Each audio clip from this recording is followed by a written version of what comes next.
حضرت حسن بصری کا دور تھا اور حضرت حسن بصری کے اسی دور میں ایک نوجوان ایسا تھا کہ جو بہت زیادہ گناہ کرتا تھا، بہت زیادہ گناہ میں آمادہ تھا۔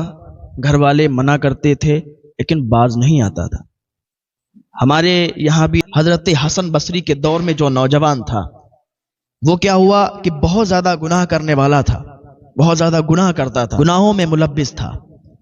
ایک دن کیا ہوا کہ اس پر ایک مصیبت آن پڑی، یعنی اس کی طبیعت خراب ہو گئی اور طبیعت بہت زیادہ خراب ہوئی۔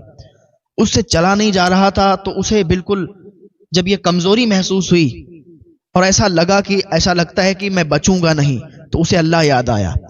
اللہ پاک کی بارگاہ میں رو رو کر گڑ گڑا کے وہ اللہ سے فریاد کرنے لگا، اے مالک، اے پاک پروردگار عالم، اے اللہ عز و جل، تو ہماری مدد فرما دے، ہمیں گناہوں سے معاف فرما دے، ہمارے جتنے بھی گناہ ہیں ہمیں معاف فرما دے۔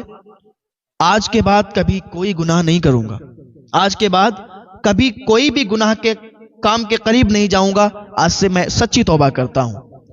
اللہ پاک نے اسے شفا عطا فرما دی، وہ ٹھیک ہو گیا۔ جب ٹھیک ہوا تو پھر وہی گناہ پہ وہ لگ گیا، جو گناہ اس کے تھے، جو گناہ کر رہا تھا اسی گناہ میں ملبس ہو گیا، گناہ پہ گناہ کرتا رہا۔ ایک دن کیا ہوا، پھر اس کی طبیعت خراب ہو گئی، اور ایسی طبیعت خراب ہوئی کہ پہلے سے زیادہ اس کی طبیعت خراب ہو گئی۔ پھر وہ اللہ رب العزت کی بارگاہ میں گڑ گڑانے لگا، اے پاک پروردگار عالم، تو نے ایک بار معاف کر دیا ہے، ایک بار اور معاف کر دے۔ اچھا، جب بندہ توبہ کرتا ہے، جب کوئی مصیبت آتی ہے تو ایسے ہی توبہ کرتا ہے کہ جیسے پھر کبھی کوئی گناہ نہیں کرے گا، تو گڑ گڑاتا ہے کہ نہیں، اس بار معاف کر دیا جائے، اگلی بار کبھی بھی وہ گناہ نہیں کروں گا۔ لیکن جب وہ مصیبت ٹل جاتی ہے تو پھر وہی کرنے لگتا ہے، پھر وہی شروع کر دیتا ہے۔ تو اس نے اللہ رب العزت کی بارگاہ میں گڑ گڑا کے جب دعا کی تو یہ شفا یاب ہو گیا، ٹھیک ہو گیا۔ کچھ دنوں کے بعد یہ پھر وہی گناہ پہ گناہ کرنے لگا، وہی شراب، وہی جوا، وہی زنا، یہ اس کا سب شروع ہو گیا۔ پھر کیا ہوا، کچھ دنوں کے بعد پھر یہ بہت زیادہ علیل ہو گیا، بستر عدالت پر پہنچ گیا۔ ڈاکٹروں نے جواب دے دیا، ڈاکٹروں نے اس کو جواب دے دیا کہ اب تم بچ نہیں سکتے۔ اس نے پھر اللہ رب العزت کی بارگاہ میں گڑ گڑا کے دعا کی، اے پاک پروردگار عالم، صرف ایک بار مجھے معاف فرما دے۔ اچھا، اللہ رب العزت چھوٹ بھی دیتا ہے، چھوٹ دیتا ہے، دیتا جاتا ہے، لیکن بندہ اگر اس پر کھرا نہیں اترتا پھر اس کا انجام برا ہوتا ہے۔ ہاں، اس نے دعا کی، اے پاک پروردگار عالم، ایک مرتبہ اور معاف فرما دے، کبھی بھی کوئی گناہ نہیں کروں گا، گناہ کے قریب نہیں جاؤں گا، دوسروں کو ہدایت کروں گا کہ اس گناہ سے بچو۔ اللہ رب العزت نے پھر سے شفا عطا فرما دی، 4 مرتبہ شفا عطا فرما دی، 4 مرتبہ یہ ٹھیک ہو گیا۔ جب چوتھے مرتبہ یہ ٹھیک ہوا پھر اس نے وہی گناہ شروع کر دیے، پھر یہ گناہگار ہو گیا، گناہ پہ گناہ کرنے لگا، پھر اس کی طبیعت خراب ہوئی، 5ویں مرتبہ اس کی طبیعت خراب ہوئی۔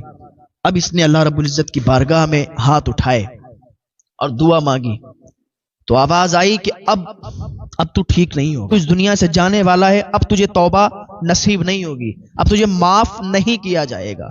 اب یہ اسی افسوس میں تھا کہ حضرت حسن بصری کے پاس اس کا بھائی گیا، اور جانے کے بعد کہنے لگا کہ حضور، آپ اللہ کے نیک بندے ہیں، آپ ہمارے بھائی کے پاس چلیں اور اس سے توبہ کرائیں، اس کی توبہ اب مقبول نہیں ہے، وہ توبہ کرتا تھا، گناہ کرتا تھا، پھر توبہ کرتا تھا، پھر گناہ کرتا تھا۔ اب ایسا ہوا ہے کہ اس بار 5ویں بار اس نے توبہ کی لیکن اس کی توبہ مقبول نہیں ہوئی، اسے معاف نہیں کیا گیا۔ اب اس کا ٹائم آخری ہے، جان نہیں نکل رہی ہے۔ آپ چل کے ایک مرتبہ دیکھ لیں، اللہ کی بارگاہ میں دعا کر دیں، آپ نیک لوگ ہیں، آپ کی دعائیں قبول ہوتی ہیں، آپ چلیں گے، دعا کریں گے، ہو سکتا ہے اللہ تعالیٰ دعا قبول فرما لے، اس کو معاف فرما دے۔ حضرت حسن بصری اپنے رفقا کو لیتے ہیں اور جاتے ہیں اس کے گھر پہ۔ جانے کے بعد اس کے پاس جا کے کہتے ہیں، اے شخص، اللہ کی بارگاہ میں دعا کر، توبہ کر۔ اس نے کہا، حضور، اب میں کتنی بھی توبہ کر لوں معاف نہیں کرا جاؤں گا۔ کہا کیوں؟ کہا میں نے ایک بار توبہ کی، اللہ نے معاف فرمایا، گناہ شروع کر دیے، پھر توبہ کی، مصیبت آئی، اللہ نے معاف فرما دیا، مصیبت ٹل گئی، پھر گناہ پہ گناہ شروع کر دیے۔ 4 مرتبہ توبہ کر چکا ہوں، اب 5ویں مرتبہ ہے۔ اب جب میں نے توبہ کے لیے ہاتھ اٹھائے، اللہ کی بارگاہ میں توبہ کی، تو پھر کیا ہوا؟ معاف نہیں کیا گیا، معاف نہیں کیا گیا۔ آواز آئی کہ اب تو معاف نہیں کیا جائے گا. تو حضرت حسن بصری اپنے رفقا سے کہتے ہیں کہ چلو بھائی چلو.